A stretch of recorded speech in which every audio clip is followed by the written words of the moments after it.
اعوذ باللہ من الشیطان الرجیم بسم اللہ الرحمن الرحیم۔ اردو 7 نیوز چینل کے ساتھ ایک نئی ویڈیو کے لے کر ہم آپ کی خدمت میں حاضر ہوئے ہیں۔ اس میں ہم آپ کو حالات حاضرہ کی ایک بہت اہم اپڈیٹ کہ ہمارے سعودی عرب کے ساتھ بڑے اہم تعلقات رہے، ہم نے ہر موقع پر سیکریفائس کیا اور قربانی دی۔ حاضرین مکرم، جیسا کہ آپ کو پتہ ہے کہ ہمارے حرمین شریفین کے ساتھ بڑے گہرے اور بنیادی تعلقات اور ہماری جذباتی وابستگی ہے۔ دنیا کے تمام مسلمانوں کی طرح ہم پاکستانی مسلمان بھی اس بارے میں بہت زیادہ ٹچی ہیں اور بہت زیادہ حساس ہیں۔ ہماری سینسٹیوٹی اسی سے ظاہر ہو جاتی ہے کہ اگر ہم کوئی افواہ ہی سن لیں کہ ہمارے خانہ کعبہ شریف یا حضور صلی اللہ علیہ وسلم کی گنبد خضرا پاک کے بارے میں کوئی سازش ہو رہی ہے تو ہمارے دلوں کو تکلیف پہنچتی ہے اور ہم جہاد کے لیے تیار ہو جاتے ہیں۔ لیکن اس چیز کا سعودی حکومت کے ساتھ کوئی تعلق نہیں ہے، ہمارے سعودی حکومت کے ساتھ کسی قسم کی بھی کوئی جذباتی لگاؤ نہیں ہے، کیونکہ یہ ایک ڈکیتوں کا گروہ ہے کہ جو اس عرب کے علاقے پر یعنی حجاز کے علاقے پر قابض ہو گیا ہے۔ حاضرین مکرم، مزید ویڈیو کے آگے چلنے سے پہلے ہماری ویڈیو کے نیچے سبسکرائب کا بٹن دیا گیا ہے، اس پر کلک کریں اور سبسکرائب کرتے ہوئے بیل آئیکن پر کلک کر دیں تاکہ ہماری ہر آنے والی ویڈیو آپ کو وہاں مل سکے۔ حاضرین مکرم، ہر دور میں ہماری حکومتیں سعودی عرب کے ساتھ تعلقات کی خواہاں رہی ہیں۔ نواز شریف کے دور میں بھی سعودی عرب کے ساتھ ہمارے بڑے اچھے تعلقات رہے ہیں۔ اب عمران خان صاحب کی حکومت ہے، اس میں بھی بڑے اچھے تعلقات ہمارے جا رہے تھے۔ ہم نے ہر طریقے سے سعودی عرب کا ساتھ دیا، حتیٰ کہ اسلامی فوج بنانے میں بھی ہمارا بہت بڑا کردار رہا، اور ہمارے سابق کمانڈر ان چیف بڑے بہادر جرنیل صدر پاکستان نے جن کے لیے منظوری دی، اور وزیر اعظم نواز شریف صاحب نے بھی منظوری دی کہ ان کو جو ہے وہ سعودی درخواست پر وہاں پر سعودی عرب میں اسلامی فوج کا کمانڈر ان چیف بنا کر جو ہے وہ بھیجا گیا۔ باقاعدہ پاکستانی حکومت نے اس کی توثیق کی اور منظوری دی، کیونکہ سابق آرمی چیف بھی ہو تو اس کے کندھوں پر بھی بڑے ذمہ داریاں عائد ہوتی ہیں اور اس کے پاس بڑے بڑے راز ہوتے ہیں، کیونکہ ہماری پاکستانی فوج دنیا کی 5ویں بڑی اور بہادر اور طاقتور اور تربیت یافتہ فوج ہے۔ حاضرین مکرم، اگر تاریخ میں دیکھا جائے تو سعودی عرب نے کبھی بھی ہمارا ساتھ نہیں دیا۔ 1965 کی جنگ کی طرف چلے جائیں تو وہاں پر بھی مختلف خبریں سنائی دیتی ہیں کہ جی سعودی حکومت نے ان دنوں میں پاکستان کو مفت تیل فراہم کیا تھا۔ پتہ نہیں، ہو سکتا ہے کہ بعض روایتیں ہیں، بعض حکایتیں ہیں کہ ایسا نہیں ہے۔ تو ہمارا سب سے جو اہم ایشو ہے وہ ہمارا ایٹمی پروگرام اور ہمارا جو مسئلہ کشمیر ہے وہ ہے۔ اگر وہاں پر دیکھا جائے تو سعودی عرب کی طرف سے ہمیں کبھی بھی اس بارے میں حمایت نہیں ملی ہے، کیونکہ سعودیز کے انڈیا کے ساتھ بہت گہرے تعلقات ہیں۔ وہاں پر چلنے والی بسز سب سے زیادہ انڈیا کی ہیں، تجارت بھی انڈیا کے ساتھ بہت زیادہ ہے، ان کا آنا جانا بھی انڈیا کے ساتھ بہت زیادہ ہے، حتیٰ کہ وہاں پر ہوٹل اور ریسٹورنٹس اور وہاں پر جو کلب بنائے گئے ہیں وہ بھی انڈیا کی طرف سے ہی بنائے گئے ہیں۔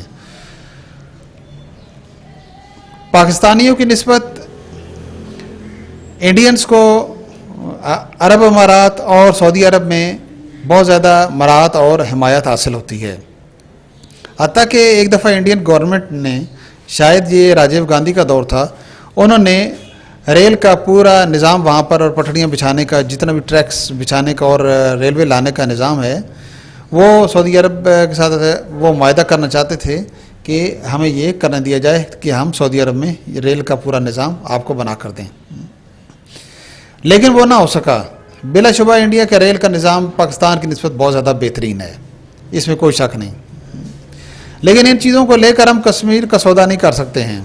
کشمیر ایک ایٹمک فلیش پوائنٹ بن چکا ہے اس سب کانٹیننٹ میں، کہ جس دن بھی اس کی آگ بھڑکی تو یہ صرف جنوبی ایشیا کو نہیں لے ڈوبے گا، بلکہ اس کے بہت بھیانک اثرات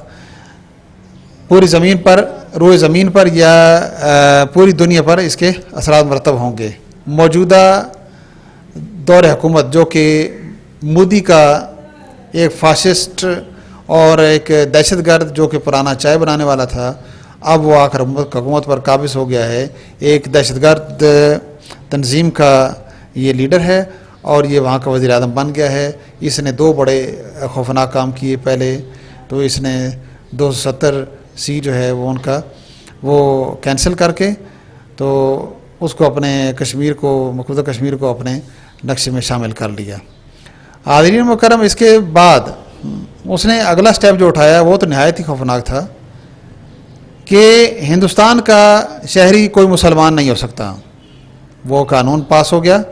اور مسلمانوں پر ظلم و ستم بھی شروع ہو گیا. آپ نے سوشل میڈیا پر بھی اور الیکٹرانک میڈیا پر بھی، ٹیلی ویژن وغیرہ میں اس چیز کے مظاہرے دیکھے بھی ہوں گے کہ وہاں کی مساجد پر حملے ہوئے، وہاں کے مینار بھی توڑے گئے، مسلمان گھروں کو پورے گاؤں کو جلا دیا گیا.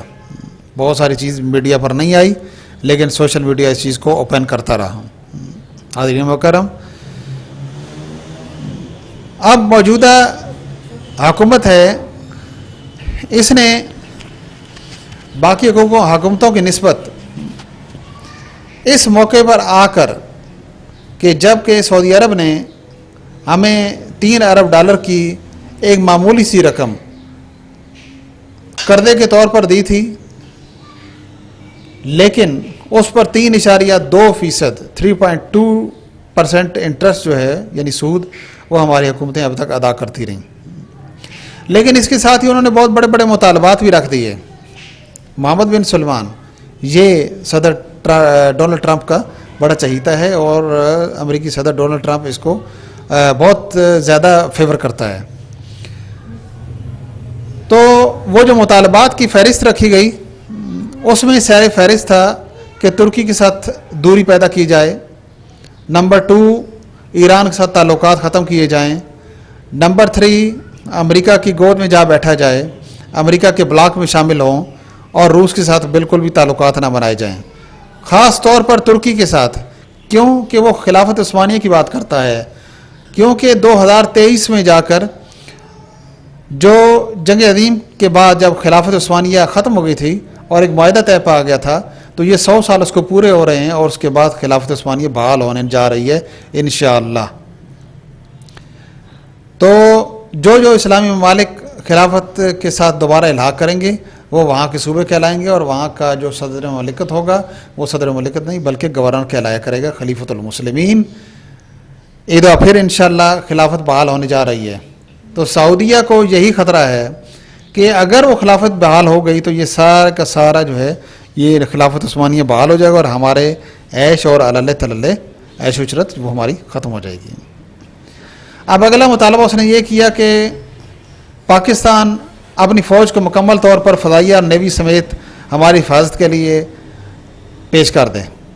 جس سے صاف عمران خان حکومت نے اور جنرل باجوہ صاحب نے اس چیز سے صاف انکار کر دیا، جس پر انہوں نے کہا کہ اب ہم امداد نہیں دیں گے بلکہ ہمارا پیسہ واپس کرو. تو انتہائی اجلت کے عالم میں $1 ارب جو ہے نا وہ راتوں رات ان کو واپس کیا گیا. اس موقع پر ہمارا پھر دیرینہ دوست چین ہمارے کام آیا اور اس نے فوراً ہی چند گھنٹوں کے اندر $1 ارب ہمارے پاکستان کے خزانے میں جمع کرا دیے. مزید سعودی عرب سے دوریاں ہوئیں اور پچھلے دنوں وزیر خارجہ شاہ محمود قریشی صاحب نے بڑے سخت الفاظ استعمال کرتے ہوئے کہا کہ اب سعودیہ کو ایک راستہ اپنانا ہوگا، یا کشمیر کی حمایت کرنی ہوگی یا پھر نہیں کرنی ہوگی، کیونکہ پچھلے تقریباً 70 سال سے سعودی عرب ہمیں اسی دھوکے میں رکھتا آ رہا ہے. اب عمران خان اور باجوہ کی طرف سے بھی یہ واضح طور پر شاہ محمود قریشی صاحب نے ان کی طرف سے یہ اعلان کر دیا کہ جنہوں نے فرمایا کہ میں اپنے قد سے بڑی بات کر رہا ہوں لیکن اسلامی ممالک کی تنظیم کے مقابلے میں یعنی اس کے پیرالل اس کے متوازی ہم ایک نئی کانفرنس بنانے جا رہے ہیں. اگر سعودی عرب اپنا اثر رسوخ انڈیا پر استعمال نہیں کرتا اور یہ اس اسلامی کانفرنس کا اجلاس نہیں بلاتا تو پھر وہ اپنا بوری بستر گول کرے. تو ہم جو اپنے ہم خیال ممالک جو کہ کشمیر پر ہمارا ساتھ دیتے ہیں، یعنی کہ اب ایران بھی کچھ ہمارے ساتھ اس بارے میں ساتھ دے رہا ہے اور ترکی تو برملا ہے، ملائیشیا انڈونیشیا بھی ہیں، مہاتیر محمد صاحب تو بہت ہی زیادہ ہماری فیور کر رہے ہیں مسئلہ کشمیر کے بارے میں، اور اینٹی انڈیا اور اینٹی امریکہ کے طور پر وہ سامنے آ رہے ہیں. حاضرین مکرم، جو آگے جو سینیریو کریٹ ہونے جا رہا ہے وہ ہمیں یہی فی الحال نظر آ رہا ہے کہ ایک نیا اسلامی بلاک تشکیل پانے جا رہا ہے. اللہ کرے ایسا ہو، کیونکہ اس میں ترکی کی اور ملائیشیا کی جو شمولیت ہے وہ بڑی واضح نظر آ رہی ہے.